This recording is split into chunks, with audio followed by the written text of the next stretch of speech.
ఉపదేశ సారం talk 11. So ఇప్పటి వరకు ఉపదేశ సారంలో ఒక అందమైన ద్వైతానికి సంబంధించిన చర్చ వచ్చింది. రమణ మహర్షి చెప్పింది అదేమిటి అంటే, నీవున్నావు, భగవంతుడు ఉన్నాడు, పరమాత్మ ఉన్నాడు. సో కర్తురాజ్ఞేయ ప్రాప్యతే ఫలం, అక్కడే ద్వైతం స్టార్ట్ అయింది యాక్చువల్లీ. ఆ తర్వాత జపము, తపము, భజన ఏది తీసుకున్నా కూడా నీవున్నావు, అది కూడా ఉంది. సరే, మనకి ఆధ్యాత్మికతలో చాలా పడిపోయిన తర్వాత ఒకటి పట్టుకుంటాం. ఫర్ ఎగ్జాంపుల్, ఇప్పుడు విద్యా వ్యవస్థలో చిన్నప్పుడు అన్ని సబ్జెక్ట్స్ చదువుకొని, ఇంటర్మీడియట్ దగ్గర 3 సబ్జెక్ట్స్ పట్టుకొని, అది డిగ్రీలో ఆ 3 సబ్జెక్ట్సే బలంగా తెలుసుకొని, ఆ తర్వాత పీజీలో ఒక సబ్జెక్ట్ పట్టుకొని, ఎంఫిల్లో ఆ ఒక్క సబ్జెక్ట్లో ఒక్క అంశం పట్టుకొని, పిహెచ్డీకి వచ్చినప్పుడు ఒక్క పాయింట్ పట్టుకొని దాని మీద రీసెర్చ్ చేస్తారు. అంటే అప్పటికి ఆ సునిశ్చితత్వం వస్తుంది అని.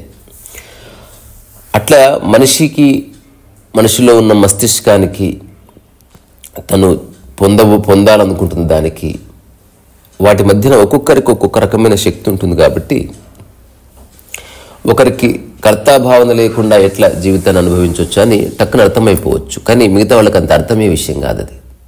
ఇప్పుడు కంటికి కనబడే దాన్ని చూడడం వేరు, కంటికి కనబడని దాన్ని, మాటల్లో వ్యక్తపరచలేని దాన్ని, ఇండిస్క్రైబబుల్ అంటే వ్యక్తపరచలేని దాన్ని ఎట్లా నువ్వు అనుభూతి చెందుతావు? అటువంటి స్ఫురణ హఠాత్తుగా కొందరికి కలగదు, స్లిప్ అయిపోతుంది, అంతులేని ప్రశ్నలు వస్తాయి. ఒక్కసారి ప్రశ్న యొక్క ఆవిర్భావం జరిగిన తర్వాత మనసు కుదుటపడడం చాలా కష్టం. సో జెన్లో అంటారనమాట, జీవితం అంటే ప్రశ్నలకు సమాధానాలు పొందడం కాదు, అసలు ప్రశ్నలు లేకుండా పోవడం. సంశయం లేదంతే. ఇప్పుడు రమణ మహర్షిని చూస్తే ఏం తెలుస్తుంది? సంశయం లేని స్థితి. సంశయం లేని స్థితి వచ్చే వరకు జీవితంలో ఏదో ఒక సంశయం, ఎగుడు దిగుడు, లేకపోతే ఏదో ఒక ఆందోళన, ఏదో ఒక ఇబ్బంది, ఏదో ఒకటి నిన్ను తాకుతుంది. సంశయం లేని స్థితి పోవాలి. సంశయం లేని స్థితి దేని పట్ల? ప్రపంచంలో ఉన్న రకరకాల విషయాల పట్ల, నీ ఎగ్జిస్టెన్స్ పట్ల నీకు సంశయం లేదని. మొన్న రోడ్డు మీద నడుస్తున్నప్పుడు ఒక వ్యక్తి, నా టాక్స్ వినే వ్యక్తి, ఒక పెద్ద ఆయన నాతో ఉన్నాడు. ఏదో అడిగాడు, ఈ విషయం తెలుసని. తెలీదు అన్నాను. ఎన్లైటెండ్ అయితే అన్నీ తెలుస్తాయని చెప్తారు, తెలీదు అంటున్నావు అన్నాడు. అన్న, మీరు పెద్దవారు కాబట్టి లేకపోతే జాలిపడాలి మీ స్టేట్మెంట్కి. సో నా జీవితం నాకు అర్థమైంది, నా గురించి నాకు ఒక అవగాహన ఉంది, నా పట్ల నాకే సంశయాలు లేవు. మిగతా అన్ని విషయాల పట్ల నాకు ప్రశ్నలు ఉన్నాయి, సంశయాలు ఉన్నాయి, క్యూరియాసిటీస్ ఉన్నాయి. అవి ఉన్నా లేకపోయినా పర్వాలేదు, బట్ నా ఎగ్జిస్టెన్స్ పట్ల నాకే ప్రాబ్లం లేదని చెప్పాను అతనికి. Then he understood. సో ఈరోజు మనం చెప్పుకునే ఈ సూత్రంలోకి పోయే ముందు ఊరికి ఎప్పట్లాగే స్వరచిత పాట పాడుకుందామని. బాగుంది పాడుకుంటే. ఇది వేరే రాగంలో కూడా కంపోజ్ చేసి రికార్డ్ చేసే ప్రయత్నం చేస్తా.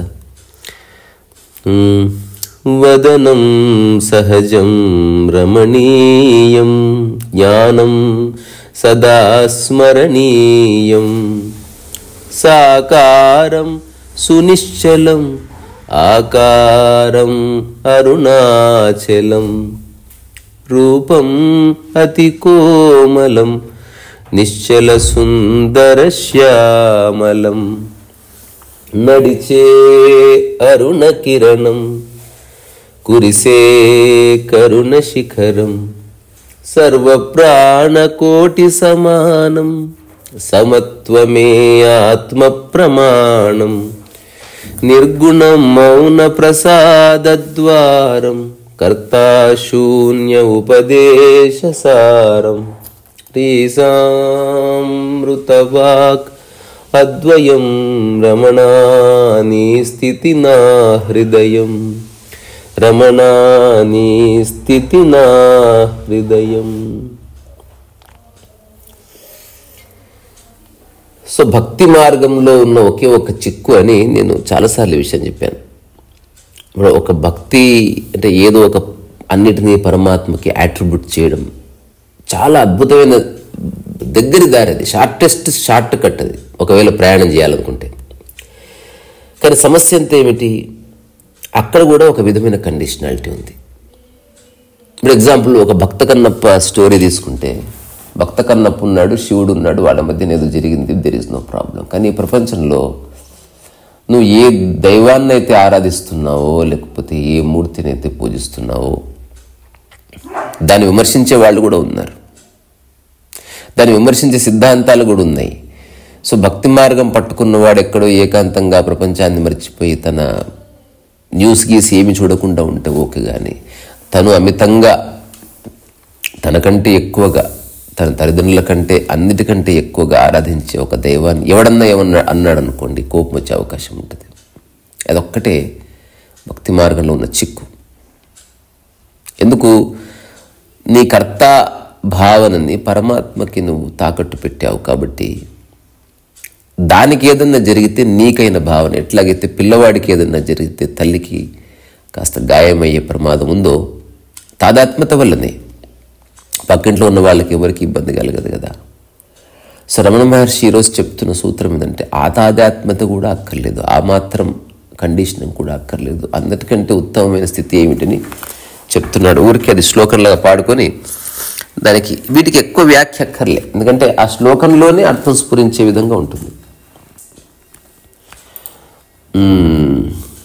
నిన్న ఏం చెప్పాడు? ఆజ్య ధారయ ప్రోతసా సమం సరళ చింతనం విరళతః పర. అంటే ఎక్కడ బ్రేక్ అవ్వకుండా నిరంతరం కొనసాగేటువంటి దానికి ఒక చిన్న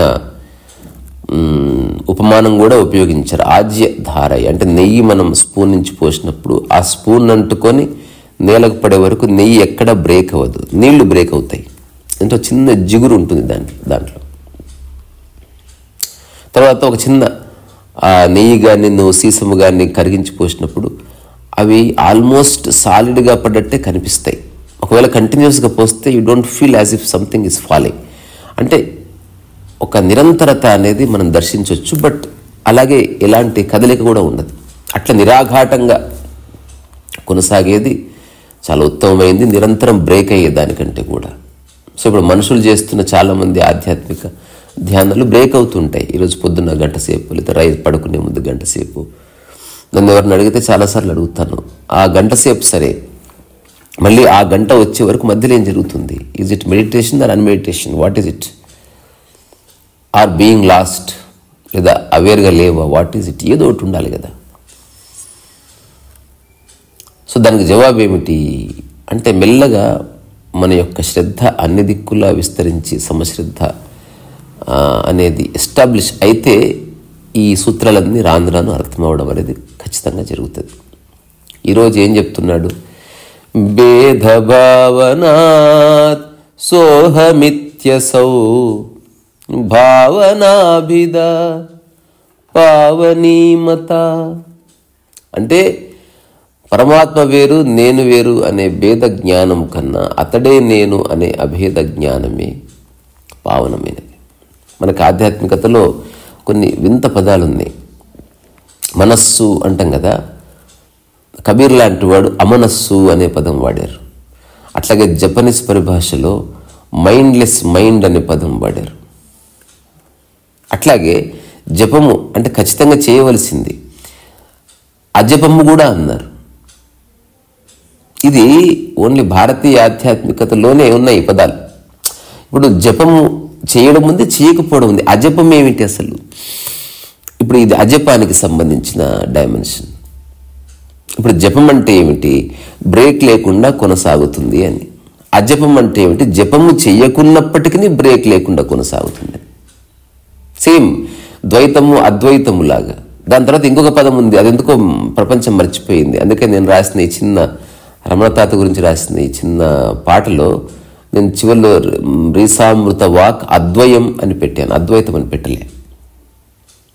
అంటే ప్రాస కోసం రాసింది కాదు అది. It has some truth in it. అంటే రమణ మహర్షిని తేలికైన పరిభాషలో వ్యక్తపరిచే ప్రక్రియ, ఒక ప్రయత్నం అంతే. సో అద్వైతం అంటే రెండు కానిది, అద్వయం అంటే అసలు రెండు కానిది కాదు, అసలు రెండవది లేదు, అసలు నాలుగు చర్చించాలి, విడిపోకుండా అఖండం అన్నట్టు అద్వయం అంటే. అట్లా నువ్వు ఒక దాన్ని జపం చేస్తున్నంత వరకు, తపం చేస్తున్నంత వరకు, ఒక దాన్ని చింతన చేసినంత వరకు, మననం చేసినంత వరకు అది ఉంది, నీవు ఉన్నావు. ఈ సూత్రంలో రమణ మహర్షి ఏం చెప్తున్నాడు అంటే అది వేరు అనే భావన. అందుకే సాక్షి భావనకు సంబంధించిన టాక్స్ చేసినప్పుడు నేను ఈ 4 స్టేట్మెంట్స్ని నేను ఎన్నోసార్లు చెప్పున్నాను. అట్లీస్ట్ ఒక్కరికన్నా అర్థమైతే అయి ఉండవచ్చు. ఎందుకంటే దట్స్ హౌ ఇట్ గోస్. ఒకటి, సాక్షి భావన సాధన చేద్దాం అనుకుంటున్నప్పుడు ఇలా ఉంటుంది, సాక్షి భావన నేను చేస్తున్నాను సాధన. రెండవది, సాక్షి భావన అర్థమైంది, మెల్లగా కొనసాగుతుంది, కానీ మధ్య మధ్యలో బ్రేక్ అయింది. అదే సాక్షి భావన ఎస్టాబ్లిష్ అయింది. ఇదంతా అబద్ధం, కానీ ఇలాగే జరుగుతుంది. దాని యొక్క చివరి స్థితి ఏమిటి? నీవు సాక్షి వేరు వేరు కాదు అని తెలుస్తుంది. You are the witness, you are not witnessing.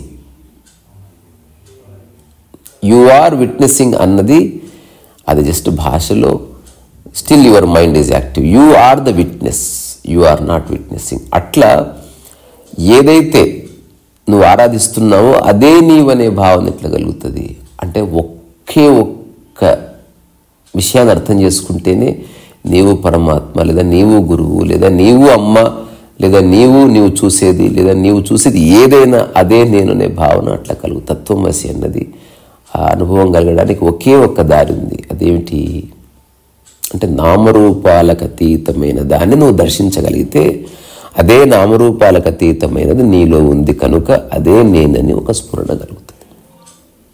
ఇప్పుడు ఆకలి నామరూపాలకు అతీతం, అది నీలో దర్శించి తనలో దర్శించవనుకో, అట్లా ఆకలి అనే డైమెన్షన్లో నీవు నేను ఒకటి అని. సో అందుకే మన భారతీయ ఆధ్యాత్మిక వాంగ్మయం అంతా నామరూపాలకు అతీతమైన దాన్ని చూడమనే. సో సాక్షి అనేది నామరూపాలకు అతీతం, సామరస్యం నామరూపాలకు అతీతం, ఎరుక నామరూపాలకు అతీతం, నిష్కామకర్మ నామరూపాలకు అతీతం. ఇట్ ఈస్ బియాండ్ జెండర్, అది బియాండ్ ఫామ్, అది బియాండ్ నేమ్.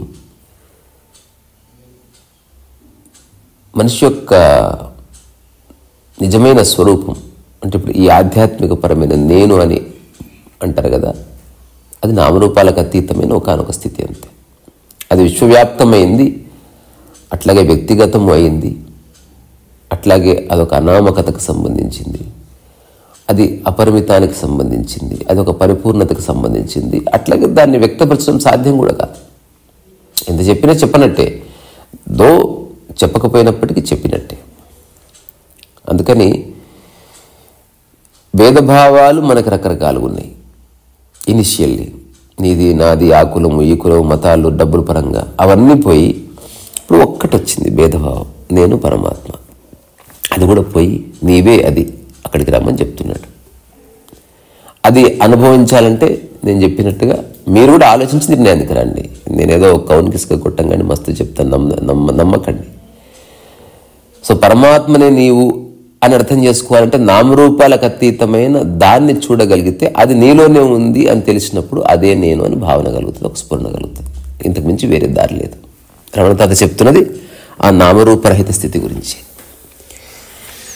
సో ఇక్కడి నుంచే మీ అందరిలో ఉన్న నామరూపరహిత స్థితికి నేను శిరస్సు వంచి నమస్కారం చేస్తున్నా. ఎందుకంటే ఉన్నదే అది, మిగతాదంతా బక్వాస్, రీసరస్ వయసు.